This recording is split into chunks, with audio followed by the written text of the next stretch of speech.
On vient d'en entendre parler ce week-end, ou peut-être qu'ils partiraient, mais moi je leur conseille de partir parce que malheureusement, s'ils ont bien sûr de l'ambition, ils peuvent plus rêver, j'ai l'impression, et surtout pour Pastore, pour multiples raisons, rêver de faire partie des 11 de cette équipe, parce que Pastore a été souvent blessé, fait partie de l'avant-garde de Reel Ralaifi quand il l'a pris au Paris Saint-Germain.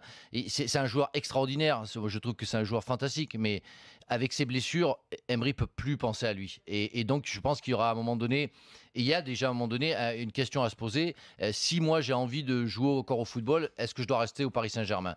Vu son talent, je suis désolé pour les supporters parisiens, mais je pense que Javier, il faut qu'il parte parce que sinon il n'aura pas sa place, il sera jamais content et il va peut-être créer un problème de vestiaire. Surtout que Emery, on n'a pas l'impression qu'il s'occupe vraiment des remplaçants.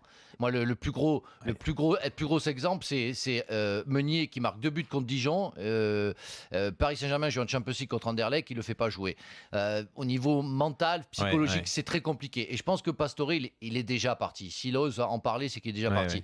Quid de Di Maria? Je ne sais pas comment ça va fonctionner pour lui. Je pense que ça peut être aussi compliqué. Lucas aussi, tu joues dans un grand club, mais si tu joues pas, t'es frustré. Il en faut des remplaçants, mon Francky. Ouais, il en faut, mais après, est-ce que tu dois pas rechercher des joueurs de moindre calibre, ou alors si tu les fais, si tu veux les garder, il faut que tu les fasses jouer. Draxler, il arrive à le tenir, parce que Draxler, il joue beaucoup, Draxler. Draxler joue, mais il est pas dans l'équipe type au départ. S'il y a Thiago Motta, il joue pas.